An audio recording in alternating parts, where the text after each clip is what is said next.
Hey, nerdy sports fan here. We're into week 6 NFL action, and let's talk Cowboys versus the Jersey Jets. New Jersey is providing us a couple of wonderful JV teams this year, aren't they? And I think Le'Veon Bell is starting to regret leaving a team that's historically good for the Jets. Yeah, maybe that's just me. I don't know. But their quarterback's got mono, and weird, right? They have a bad offensive line.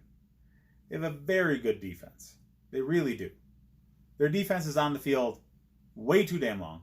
They end up being gassed by the end of the game, and people score all over them anytime they want. Run the ball over them in the fourth quarter. That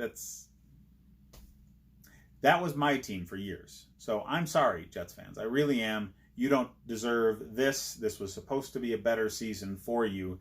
Your front office did not fix the glaring problem of the offensive line, and it's cascaded with problems down through the roster because of it. So, the Cowboys, on the other hand, have a fantastic offensive line, and the rest of the team looks better than they actually are because of it. Okay? Follow the logic here, okay? Great offensive line play means your running back gets into the second level a lot easier. He's not coming into contact with linemen as much. He's getting into those linebackers and safeties with his first point of contact. That's always solid for a running back who's going downhill. And quarterback stays clean. He gets to throw the ball with firmly planted feet. So he's not making errant throws. So he's not throwing as many interceptions as he normally would. And he has time to go to the second, third, and fourth reads instead of just locking in on that first read and hucking it to him. That makes it so the offense stays on the field longer. Offense staying on the field longer allows the defense to be well rested. So even if you have an undermanned defense where your starters are really it, as long as they're rested, they're always going to be playing their best throughout the entire length of the game. Most defenses do bad because they're gassed. Either because they don't have the staff to rotate people in, especially on the defensive line, or they're just on the field too damn long. So, oppositely built teams. And you're going to see why you build the offensive line in games like this. The Cowboys will destroy the Jets. Mostly because the Cowboys going up against a bad team. They know how to beat the bad teams. It's just a matter of talent. Okay? Jason Garrett is not a good coach. He's not. Adam Gase is a better coach than Jason Garrett. Jason Garrett has a better team than Adam Gase does because it's built the right way. You build a team from the lines first. Defensive line, offensive line, primary options. Because that's how you keep a team steady throughout the year, deep into the playoffs. You build from the line back. That's the exact opposite thing of what the Jets did. The Jets cared too much about their running back. Too much about the linebackers to address the lines primarily. Now, on the defensive line, they actually have solid talent there, so I can't blame them for that. But the offensive line, they just ignored too much.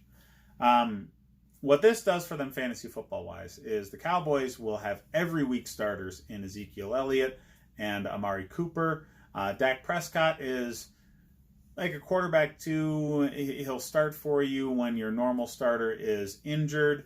He's going to be owned. He's not a streaming pickup. Somebody's going to have him on their roster because he's going to have games where he's going up against a really good matchup defensively where he'll sneak in as your starter over more talented quarterbacks.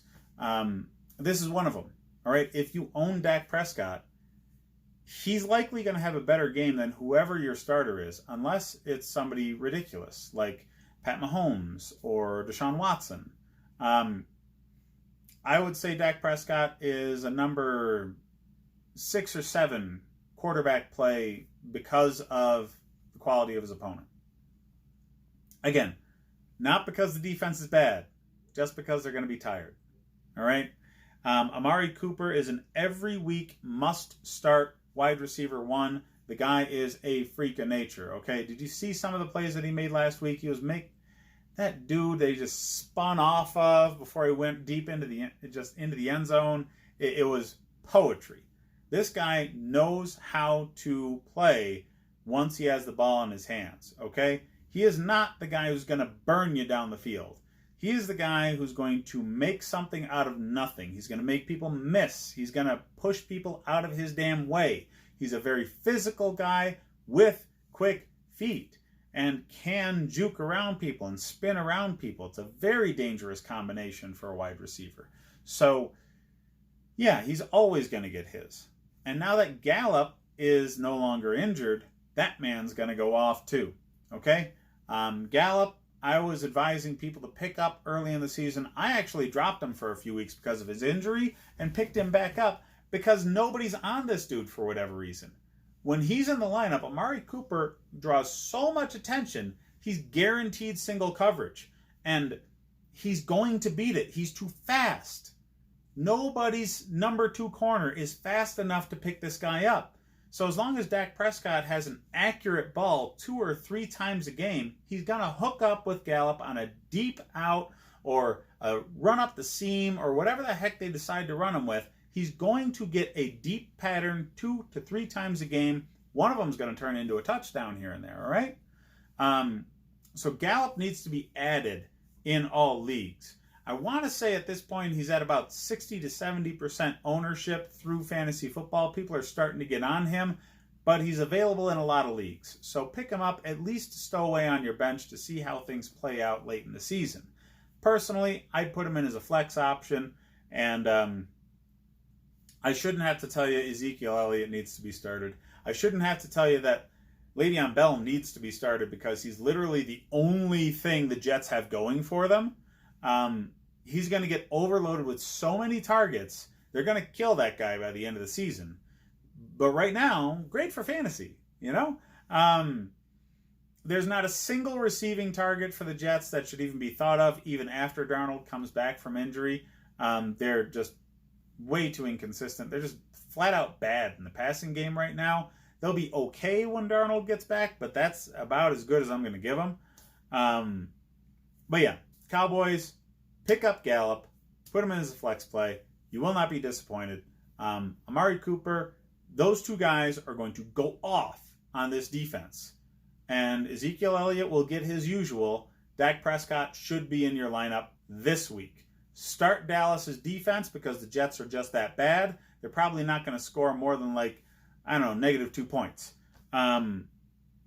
Everybody in the country thinks that the Cowboys are going to win, except for New York City, which is why 72% of the country is saying that the Cowboys are going to win. They are 7.5-point favorites. I think that's a joke. They need to be, 10 points plus in this game. They needed a redemption game, and they got one of the easiest teams in the league to get it against. So they're definitely going to take advantage of that. They're going to take out all their frustrations from the past few weeks out on a lowly Jets squad. 2-touchdown win minimum here. Check out the rest of the videos I have to see what you should be doing with your fantasy lineups, and hit me up in the Nerdy Sports Fan Weekly to see my Joker review.